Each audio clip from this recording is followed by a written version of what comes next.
বেশ কিছুটা সময় পার হয়ে গেল। নবী নন্দিনী ফাতেমাতুজ জাহরা রাদিয়াল্লাহু তাআলা আনহা দরজার পাশে চলে গেলেন। দরজাটা খুলে বাইরের দিকে তাকালেন। চেয়ে চেয়ে চেয়ে চেয়ে বললেন, আম্মা জান, ও আমার আম্মা জান, এতটা সময় পেরিয়ে গেল, এতটা সময় পার হয়ে গেল, এখনো যে আমার আব্বা জান ঘরে ফিরল না। আম্মা জান, আমার আব্বা জান কোনদিন যে এত দেরি করেন না।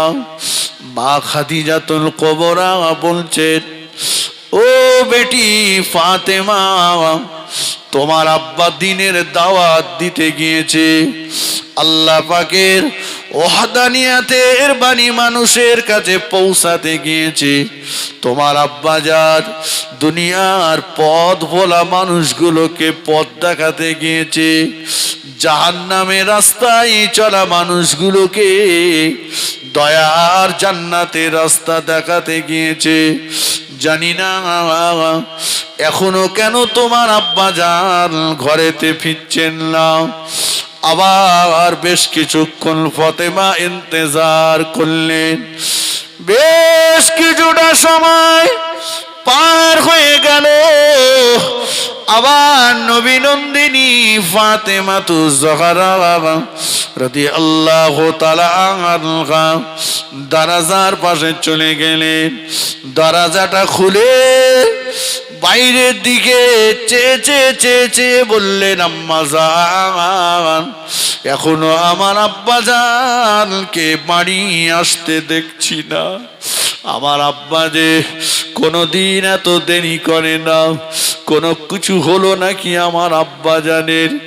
কেন আমার আব্বা জান এখনো ঘরে ফিরে আসলো না? মা খাদিজাতুল কুবরা ফাতেমাতুজ জাহরাকে বোঝাচ্ছেন, বেটি শান্ত হও। তোমার আব্বা জীবনেও কোনোদিন কারো গালে অন্যায় ভাবে চড় মারেনি। তোমার আব্বা জান কোনোদিন এতিমের মাল আত্মসাৎ করিনি। তোমার আব্বা জান কোনোদিন গরিবকে ফাঁকি দিইনি। তোমার আব্বা জীবনেও কোনোদিন কাউকে ছোট মোটা কথা বলিনি। তোমার আব্বা কেন ফেরে না আমিও যে চিন্তা করছি। বেশ কিছুটা সময় আবার পার হয়ে গেল। নবী নন্দিনীর মনটা বোঝে না, নবীর বেটির মনটা বোঝে না। আবার দরজার পাশে চলে গেলেন। দরজাটা খুলে আম্মা জানকে বললেন, আম্মা জান, ওই দেখুন না আমাদের বাড়ির দিকে গুটি গুটি গুটি গুটি পায়ে একজনা ব্যক্তি হেঁটে হেঁটে হেঁটে হেঁটে আগিয়ে আসছে। ও আমার আম্মা জান, ওই ব্যক্তিটাকে দেখে বড় দুর্বল মনে হচ্ছে। ওই ব্যক্তিটাকে দেখে বড় জয়ীফ মনে হচ্ছে। ওই ব্যক্তিটাকে দেখে বড় কমজোরি মনে হচ্ছে। আম্মা জান শুধু তাই নয়, আমাদের বাড়ির দিকে হেঁটে হেঁটে যিনি আগিয়ে আসছে, আমি ফাতেমা জীবনেও কোনোদিন এমন মানুষ চোখে দেখিনি। এমন চেহারার মানুষ ইতিপূর্বে আমি ফাতেমা কোনোদিন নজরে পাইনি। ও ভাইয়া, আমাদের আম্মা জান খাদিজাতুল কুবরা রাদিয়াল্লাহু তাআলা আনহা বললেন, বেটি ফাতেমা, আমাদের বাড়ির দিকে গুটি গুটি পায়ে যিনি আগিয়ে আসছেন, ওই মানুষটা কেমন মানুষ? যেমন মানুষ ইতিপূর্বে তুমি কোনোদিন চোখে দেখোনি। ফাতেমাতুজ জাহরা বললেন, আম্মা জান, আমাদের বাড়ির দিকে দুর্বল শরীর নিয়ে যিনি আগিয়ে আসছেন, ওনার গোটা চেহারাটা লাল। মাগো, আমি ইতিপূর্বে কোনোদিন এমন লাল রঙের মানুষ চোখে দেখিনি। মানুষের চেহারা যে এমন লাল হয় আমি ফাতেমা আমার জানা ছিল না। ও মায়া মুরব্বিরা, আমাদের আম্মা জান খাদিজাতুল কুবরা রাদিয়াল্লাহু তাআলা আনহা তড়িঘড়ি দরজার পাশে উঠে গেলে, দরজাটা খুলে বাইরের দিকে তাকিয়ে আমাদের আম্মা জান ডুগুরে কাঁদতে লাগলেন। ও বেটি ফাতেমা, চিনতে পারলে না মা? ওনাকে কি চিনতে পারলে না মা? ওই মানুষটাকে কি চিনতে পারলে না মা? না আম্মা জান, চিনতে পারলাম না। মা খাদিজাতুল কুবরা বলেন, বেটি রে, উনি অন্য কেউ নন, উনি হলেন তোমার আব্বাজান বিশ্বনবী রাসূলুল্লাহ সাল্লাল্লাহু আলাইহি ওয়াসাল্লাম। ও মায়া, আল্লাহ নবীর বেটি ফাতেমাতুজ জাহরা রাদিয়াল্লাহু তাআলা আনহা বলেন, আম্মা জান, আমার আব্বা জানের নূরের বদনের দিকে তাকালে, আমার আব্বা জানের নূরের শরীরের দিকে তাকালে পূর্ণিমার চাঁদটাও যে হার মেনে যেত। আমার আব্বা জান আমাবস্যার কালো ঘুটঘুটে অন্ধকার রাতে যদি কোনো ঘরের ভিতরে প্রবেশ করত, অন্ধকার ঘরটা আমার আব্বা জানের চেহারায় আলোয় আলোকিত নূর আর নূর হয়ে যেত। ও আজকে আমার আব্বা জানকে দেখে আমি চিনতে পারছি না। আমার আব্বা জানের গোটা চেহারাটা এমন লাল কেন? বেটি ফাতেমা, ও মা ফাতেমা, তোমার আব্বা দিনের দাওয়াত দিতে গিয়েছিল, বেঈমানের দলেরা তোমার আব্বাকে এত মার মেরেছে, এত পাথর মেরেছে, তোমার আব্বাকে এত পাথর মেরেছে, এত মার মেরেছে বেটি রে, তোমার আব্বার নূরের বদলটা ক্ষত বিক্ষত হয়ে রক্তে লাল হয়ে গিয়েছে। আম্মা জান খাদিজাতুল কুবরা রাদিয়াল্লাহু তাআলা আনহা পাগলের মতো আগিয়ে গেলেন, দয়ার নবীকে ধরাধরি করে পানি নিয়ে আসলেন, শাড়ি আঁচলটা দিয়ে দয়ার নবীর গায়ের খুন মোবারক গুলো মুছে মুছে মুছে মুছে দিচ্ছে। আম্মা জানের লক্ষ্য পড়ে গেল, বেঈমানের দলেরা এত জোরে জোরে জোরে জোরে জোরে জোরে পাথর মেরেছে, আবার নবীর নূরের বদনে মোবারক শরীরে পাথরের টুকরা ঢুকে আছে। আমাদের আম্মা জান আঙুল দিয়ে টেনে টেনে টেনে টেনে পাথরের টুকরা বার করলেন, খুন মোবারক ফিলকি দিয়ে বার হয়ে আম্মা জানের শরীরে লেগে গেল। আম্মা জান ডুগুরে ডুগুরে কাঁদতেছেন আর বলছেন, ওরে আবু জাহাল, আবু লাহাব, ক্ষমতা কি আছে খাদিজার সামনে একবার দাঁড়িয়ে বলতে পারবি, খাদিজার টাকা নিয়ে তোরা বড় লোক হোসনি, খাদিজার টাকা নিয়ে তোরা ব্যবসা করিসনি, এ আবু জাহাল, এ আবু লাহাব, খাদিজার টাকা নিয়ে বাহাদুরি করিস, খাদিজার টাকা নিয়ে ব্যবসা করিস, খাদিজার টাকা নিয়ে বড় লোক হলি, আর খাদিজার গরিব এতিম স্বামীকে ধরে মারলি। দয়ার নবী আমাদের আম্মা জানের জবানে হাত লাগিয়ে বললেন, খাদিজা বলো না, এমন করে বলো না, খাদিজা বলো না। ফাতেমা তো জহরাও দুটো হাত তুলে কাঁদতেছেন, আল্লাহ গো, আমার আব্বা তো কোনোদিন প্রতিবেশীর হক নষ্ট করিনি, এতিমের মাল আত্মসাৎ করিনি, অথচ আমার আব্বাকে এত মার মারলো। আব্বার নূরের বদলটা দেখে আব্বাকে আর চিনতে পারি না।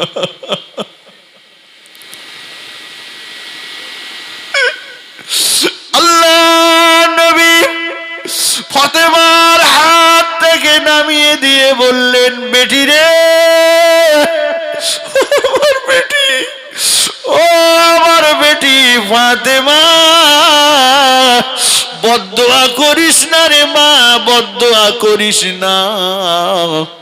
কিয়ামতের ময়দানে যেদিন কেউ কারো হবে না, আমি রাসূলুল্লাহ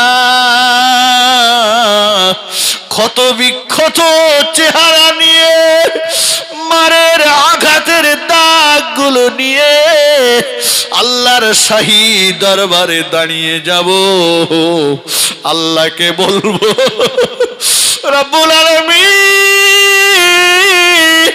ও আমার মাওলা মাবুদ, মুহাম্মাদের শরীরের দিকে তাকান, মুহাম্মাদের শরীরের ক্ষতগুলো দেখুন মাবুদ, আর আমার এক একটা মারের দাগের বিনিময়ে আমার লক্ষ লক্ষ গুনাহগার উম্মত উম্মতিকে আপনি নাজাত করে দেন। আরেকটু জোরে বলেন সুবহানাল্লাহ, আরেকটু জোরে বলেন সুবহানাল্লাহ। আল্লাহুম্মা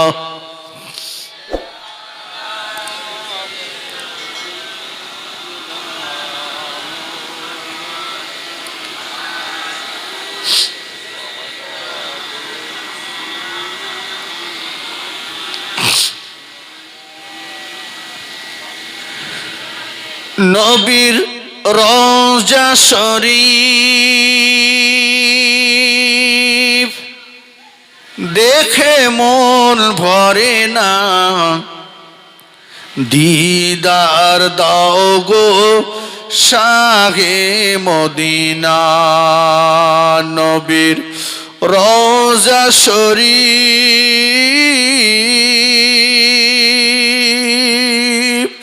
দেখে মন ভরে না, দিদার দাও গো শাহে মদিনা। আল্লাহুম্মা সাল্লি আলা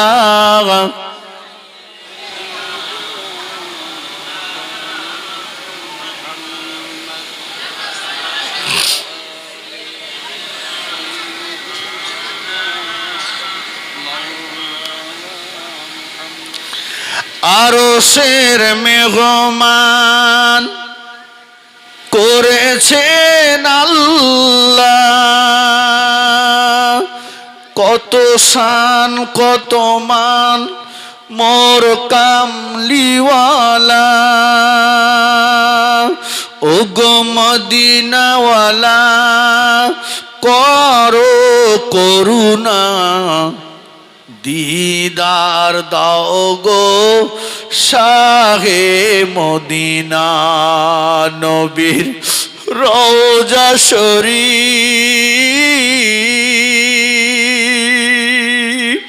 দেখে মন ভরে না, দিদার দাও গো শাহে মদিনা। আল্লাহুম্মা সাল্লি আলা সাইয়্যিদিনা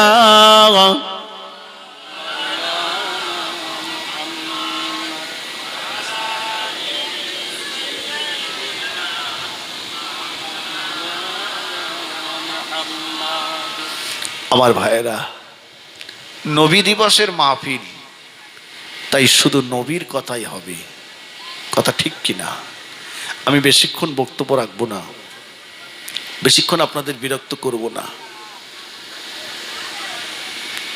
আমি একটা হাদিস বলেছিলাম, হায়াতি খৈরুল লাকুম ও মামাতি খৈরুল লাকুম। নবী বলেছে আমার বেঁচে থাকাটা কল্যাণকর, আমার ইন্তেকালের পরের জীবনটাও কল্যাণকর। ভাই বললে সারা রাত কেন, সারা বছর পার হয়ে যাবে। তাহলে নবী বেঁচে থেকে আমাদের চিন্তা করেছে না করেনি? একটু হ্যাঁ কিনা বলেন। করেছে। এবারে আসুন, মরার পরে চিন্তা করেছে, একটা প্রমাণ দেই, দুটো প্রমাণ দেব, বক্তব্য ছাড়ব। জি ভাই, আপনাদের অসুবিধা হচ্ছে নাকি? এই বাচ্চা কাচ্চারা তোমরা একটু চুপ করো বাবা। সব হইহুল্লোড় করা মাহফিল নয়, আর আমি ওই ধরনের মাহফিল করি না। যে আমার রাসূলুল্লাহ সাল্লাল্লাহু আলাইহি ওয়াসাল্লাম ইন্তেকালের পরেও আমাদের কথা ভাবছেন। আবু বকর সিদ্দিক রাদিয়াল্লাহু তাআলা আনহু শ্বশুর বাড়িতে চলে গেলেন নবীর কাছ থেকে অনুমতি নিয়ে, হুজুর আমি একটু শ্বশুর বাড়ি যাব। নবী বললেন, যাও আবু বকর, তবে যেন দেরি করো না, তাড়াতাড়ি ফিরে এসো, শরীর আমার অসুস্থ। সিদ্দিকে আকবর চলে গেলেন, নবী ইন্তেকাল করলেন। সাহাবীরা কেঁদে জাঁরে জাঁর হয়ে যাচ্ছেন। বেলাল মসজিদে নববীর কোণে বসে বসে কাঁদছে, ও নবীর সাহাবীরা আমাকে যেন আর আজান দিতে বলো না, নবী নেই, আমি আর আজান দেব না। আবু বকর কাঁদছেন, পাগলের মতো ছুটে এসে দেখেন আমার নবীকে একটা চাদর মুড়ি দিয়ে শুইয়ে রাখা হয়েছে। আবু বকর এসে আমার নবীর পাশে বসে পড়লেন। যে যত বড়ই মানুষ হই না কেন ভাই, মরার পরে সব কিছু খুলে নিয়ে চাদরটাই চাপিয়ে দেবে। কথা ঠিক কিনা বাপ? আমার ভাইয়েরা, চাদরটাই চাপিয়ে দেবে। আবু বকর সিদ্দিক এসে দয়া নবীর পাশে বসে বললেন, অঝর নয়নে কাঁদতে লাগলেন, ইয়া রাসূলুল্লাহ, ইয়া হাবিবাল্লাহ, হুজুর আমি আবু বকর আপনার কাছ থেকে অনুমতি নিয়ে গিয়েছিলাম, আজকে আপনি আবু বকরকে রেখে চলে গেলেন। হুজুর আমি আবু বকর আপনার বাল্যকালের সঙ্গী, আমি আবু বকর আপনার তরুণের সঙ্গী, আমি আবু বকর আপনার হিজরতের সঙ্গী। নবী গো, আপনার সঙ্গে হিজরত করার জন্য 6 মাস দরজার পাশে দাঁড়িয়েছিলাম। ওগো নবী, আজকে আপনি আমাকে রেখে চলে গেলেন, আমি আর মনের কথাগুলো কার সঙ্গে বলবো? সিদ্দিক আকবর নবীর পেশানি মোবারকে, নবীর কপাল মোবারকে একটা চুম্বন লাগিয়ে দিলেন। সাহাবীদের ভিতরে কান্না আর রোল পড়ে গিয়েছে। বেলাল পাগলের মতো বসে বসে কাঁদছে, নবী গো, জীবনে এত মার খেলাম, এত অত্যাচার সহ্য করলাম, কিন্তু আমার মুখ থেকে আপনার কথা কেউ ভোলাতে পারিনি। ওগো দয়ার নবী, আপনি বলেছিলেন বেলাল জীবনে আমার জন্য অনেক মার খেয়েছো,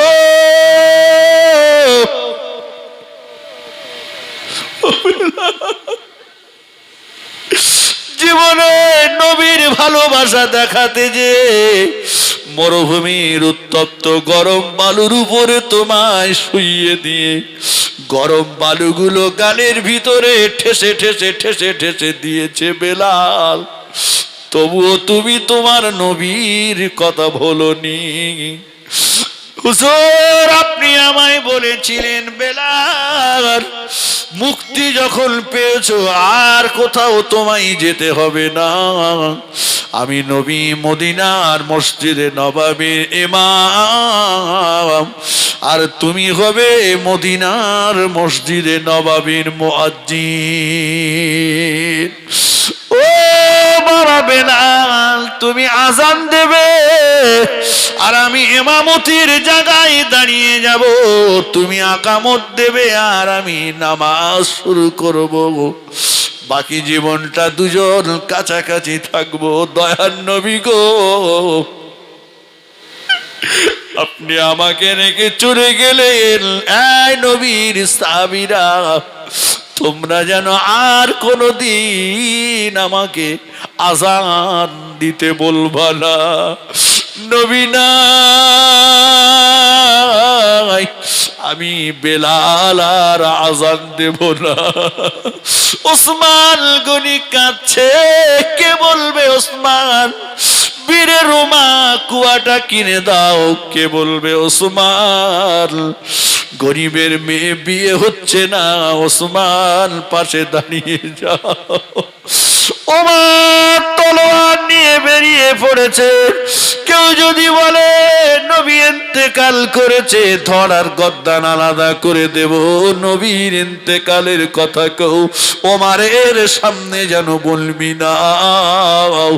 আবু বকর সিদ্দিক চিন্তা করলেন, এরা যে দিওয়ানা হয়ে গিয়েছে, এরা যে মজনুন হয়ে গিয়েছে, আমি যদি ভেঙে পড়ি এদের সান্ত্বনা দেবে কে? আবু বকর সিদ্দিক নিজের চোখের পানিটা মুছে ফেললেন, হৃদয়টা শক্ত করলেন, সাহাবীদের মাঝে ঢুকে গেলেন। ও নবী পাকের সাহাবীরা, কেঁদো না, এমন পাগলামি করো না।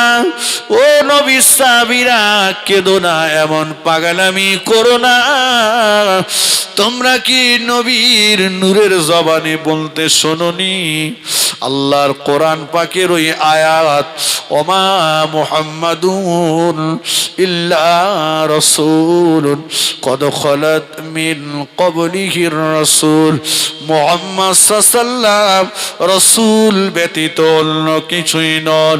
বিগত দিনে যত নবী রাসূল এসেছে সবাইকে ইন্তেকাল করতে হয়েছে, অতএব আমাদের নবীকেও ইন্তেকাল করতে হবে। কেঁদো না, পাগলামি করো না।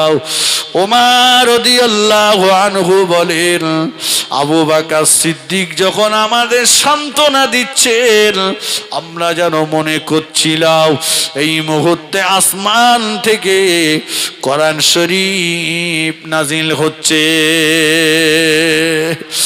ও ভাইয়েরা, সিদ্দিক আকবর সবাইকে সান্ত্বনা দিচ্ছে। আবু বকর সিদ্দিকের চোখে আর পানি নাই। এবারে যে একটা কঠিন মুহূর্ত, এবারে যে একটা কঠিন পালা, আমার নবীকে কবরের মাটিতে শুইয়ে দিতে হবে। আর নবীর কবরে শুইয়ে দেবে সাহাবীরা।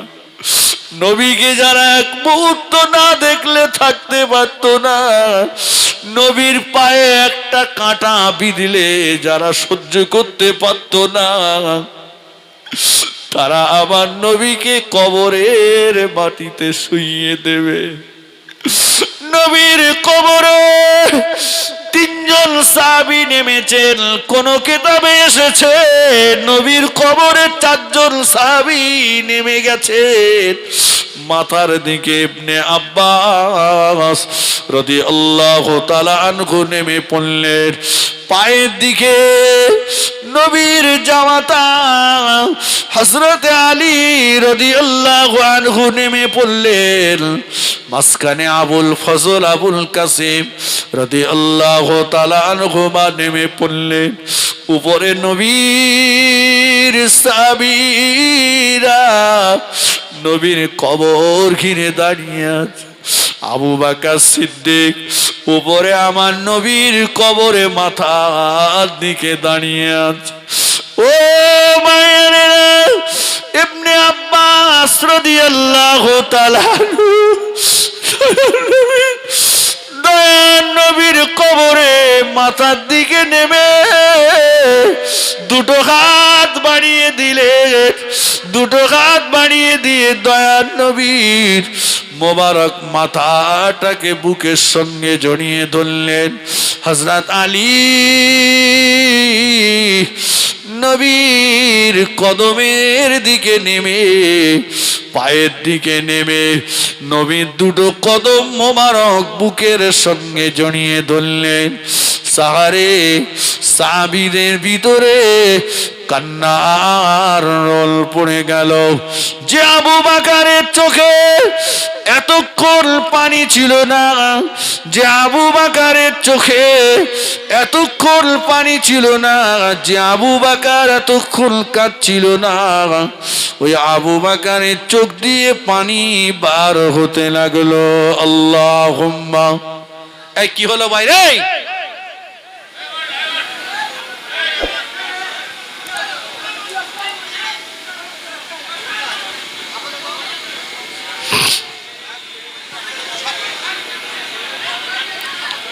खूब मोहब्बत अल्लाहुम्मा सल्ले अला।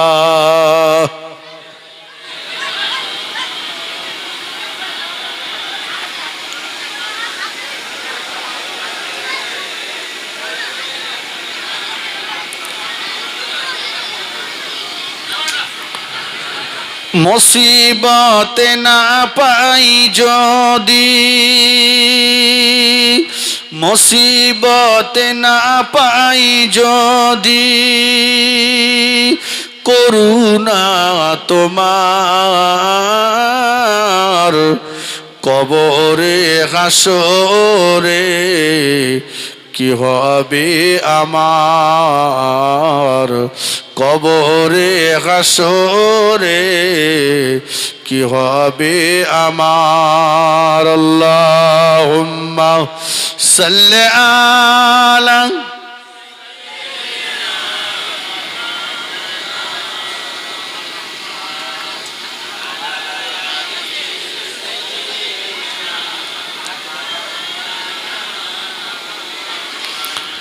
আসি গো ডুবে আমি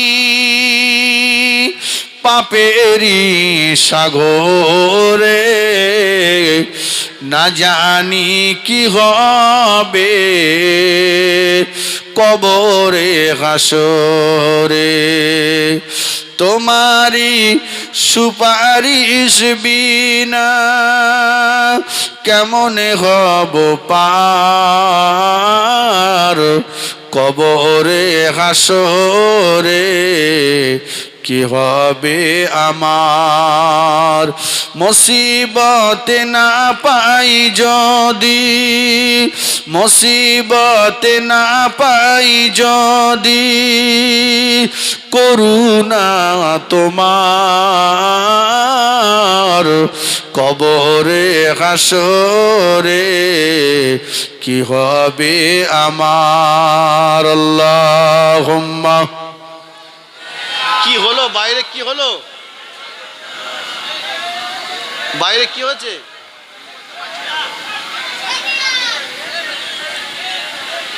ভাই কি হয়েছে বাইরে? কি হচ্ছে?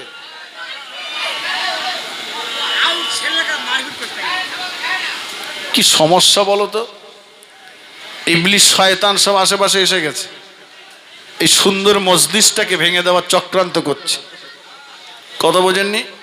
মানুষ একটা শান্ত হয়ে ধীর স্থির মস্তিষ্কে একটা জিনিস, আমার রাসূলুল্লাহর কথা শুনছিল, শয়তান এসে কাটি লাগিয়ে দিয়েছে। কথা বুঝেছেন ভাইরা আমার?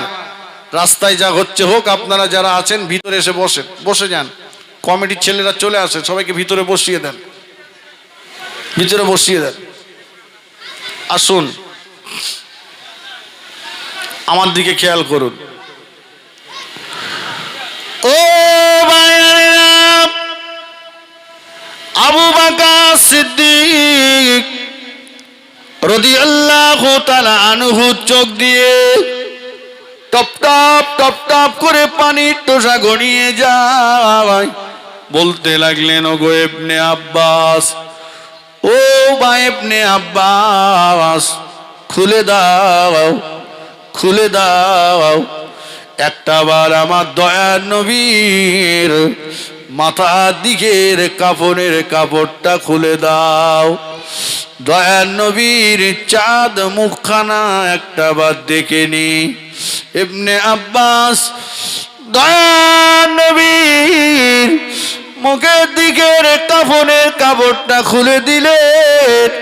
আবু বকর সিদ্দিক ডুগুরে ডুগুরে ডুগুরে ডুগুরে কেঁদে উঠলেন। ওগো ইবনে আব্বাস, দেখো না আমার নবীর দুই চোখের দুই কোণে বিন্দু বিন্দু পানি, আমার নবীর ঠোঁট দুটে বিড়বিড় করে।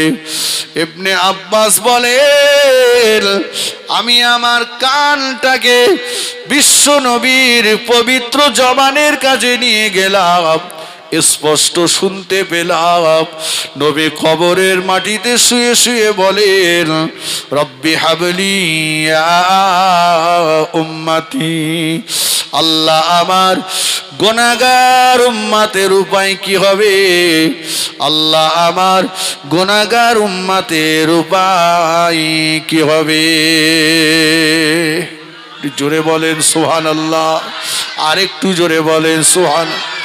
ও ভাইয়া, যে নবী জন্ম থেকে নিয়ে শুরু করে আজও পর্যন্ত মদিনার রওজা পাকে শুয়ে শুয়ে আমাদের জন্য কাঁদছেন, নবী না আসলে দুনিয়াতে আমরা আসতাম না, নবীর জন্য আমরা এসেছি, আজও দুনিয়াতে বেঁচে আছি নবীর ওসিলাতে। কিয়ামতের ময়দানে নবীর সুপারিশ শাফাআত ব্যতীত একটা কেউ আমরা জান্নাতে যেতে পারবো না। এই মজলিসে নবীর এমন পাগল কে বান্দা আছে, নবীর এমন পাগল উম্মত কে আছে, নবীর জন্য রক্ত দিতে হবে না, বাচ্চা ছাড়তে হবে না, বিবি ছাড়তে হবে না, ঘর ছাড়তে হবে না। কোন নবীর পাগল উম্মত কি আছেন? আমি মুসাফির, আমি আমার দুটো হাত দিয়ে আল্লাহর খানায় কাবা একাধিকবার ধরেছি। আমি আমার দুটো হাত কিছুদিন আগে দয়ার নবীর মাজার মুকদ্দাসের কাছে পেতে এসেছি। আমি আমার দুটো হাত হাজরে আসওয়াদ পাথরে লাগিয়েছি, দুটো হাত আপনার জন্য তুলে এই গভীর রাত্রেতে দোয়া করে যাব। আমার নবীর একটা কি দুটো পাগল উম্মত কি হবে আগামী বছরে এই মাহফিলে তাবারুকের জন্য একটা গরু দিতে পারবে? হবে? এমন অন্তরটা, মনটা, দিলটা, কলিজাটা বড়। একজন কি দুজনা মিলে সাহস করে বলতে পারবেন যে আগামী বছরে নবী দিবসের মাহফিলে ইনশাল্লাহ আমি গরু দিয়ে দেবো? কি আমরা দুজন মিলে গরু দেবো, তিনজন মিলে গরু দেবো? ভাই, এক বছর বাঁচবো গ্যারান্টি নেই। আমি গুনাহগার দোয়া করে যাই, আল্লাহ যেন আপনার হায়াত দেন, আগামী বছরে আপনি যেন নিজে হাতে দানটা করতে পারেন। আছেন এমন কোন পাগল? নবীর পাগল কেউ আছেন? একজন দুজন কি তিনজন মিলে একটা গরু দিতে পারবেন? আসেন বাবা, এতগুলো ভাইয়েরা, মুরব্বীরা, নওজওয়ান যুবকেরা আছেন, একটা গরু দেওয়ার সাহস, এত বড় কলিজা। দান করতে গেলে কলিজাটা বড় দরকার। দান করতে গেলে টাকা লাগে না, মন লাগে। দেওয়ার মালিক তো আল্লাহ, কথা ঠিক কিনা বলেন? দেবেন তো আল্লাহ, নিয়ত করতে হবে এরকম খাঁটি নিয়ত।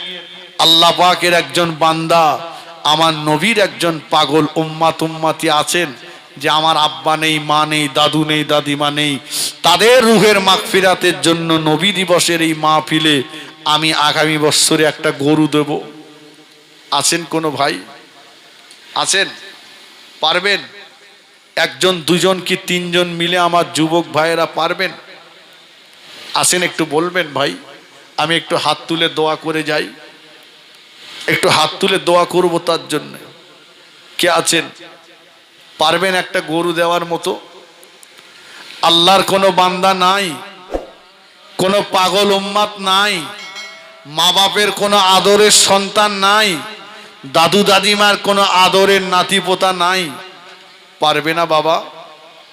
1 বছর সময় একটা গরু একটু আলোচনা করে 1-2 জন মিলে কি 3 জন মিলে পারবে না? একটু হবে না? কে আছেন? আছে? মনটা, দিলটা, কলিজাটা, আল্লাহ অন্তরটা বড় করেছেন এমন ছেলে কে আছে? বলো বাবা। আগামী বছরে একটা গরু দিতে হবে। কে আছেন? আগামী বছরে 1 বছর সময় পাবেন, 1 বছর সময় পাবেন। আগামী বছরে একটা গরু দিতে পারবেন? 1 জন 2 জন 3 জন মিলে একটু বলেন, আমি একটু হাত তুলে আমি গুনাহগার দোয়া করে যাই। পারবে বাবা? পারবে? হাত তুলে একটু দোয়া করে যাব যে একটা গরু আছে, অন্তরটা বড়, আল্লাহ কার মনটা, কলিজাটা বড় করেছে। হবে না বাবা? এই কেউ দিতে পারবে না? একটা গরু দিতে পারবে না 2-3 জন মিলে আমার যুবক ভাইয়েরা? যে হাতটা তোলো বাবা, আমি একটু দোয়া করে যাই, আল্লাহ যেন তোমার আয় রোজগারে বরকত দেন। আল্লাহ রাস্তাঘাটে, গাড়িতে ঘোড়াতে বিপদ মুসিবত অ্যাক্সিডেন্টের হাত থেকে আল্লাহ হেফাজত করেন। আল্লাহ কঠিন বিমার ব্যাধি থেকে যেন আল্লাহ শেফা দেন। একটু দোয়া করে যাই। কে আছেন বলেন? 1 জন কি 2 জন মিলে বলেন? একা না পারেন 2-3 জন মিলে বলেন যে একটা গরু দেবেন। আমি বড় আশা করে বললাম, আমি মুসাফির। বাবা, নবী বলেছে মুসাফিরের দোয়া কবুল হয়। পারবে? 2-3 জন মিলে হবে বাবা? একটু হাত তোলেন। 2-3 জন মিলে, 2-3 জন মিলে যদি হয় আলহামদুলিল্লাহ। কেউ যদি একা দিতে পারেন আলহামদুলিল্লাহ। দেন, একটা গরু দেন আল্লাহর হস্তে, আল্লাহর হস্তে দেন। আমি গুনাহগার বলে যাচ্ছি, আল্লাহ আপনার অভাব দেবে না, আল্লাহ আপনার পূরণ করে দেবেন। আল্লাহর উপরে ভরসা করে এই মাহফিলে হাতটা তোলেন। এতগুলো মানুষের দোয়া, আল্লাহর উপরে ভরসা করে হাত তোলেন যে আমরা 2 জন কি 3 জন মিলে গরুটা দিয়ে দেব। যে আছেন 2 জন কি 3 জন মিলে গরু দেবেন? আছেন? হবে না বাবা? এই হবে না? এতগুলো ভাইয়েরা বসে আছেন, 2 জন 3 জন মিলে এতক্ষণ ধরে বলতে হবে? 2 জন 3 জন মিলে একটা গরু দিতে পারবে না? যুবক ভাইয়েরা যে পারবে বাবা? একটা গরুর দাম কত হবে?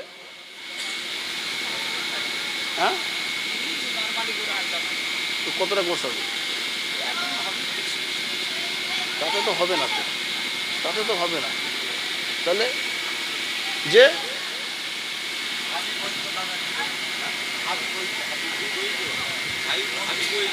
হাবিব মারা গেছে, তার ছেলের আল্লাহু আকবার।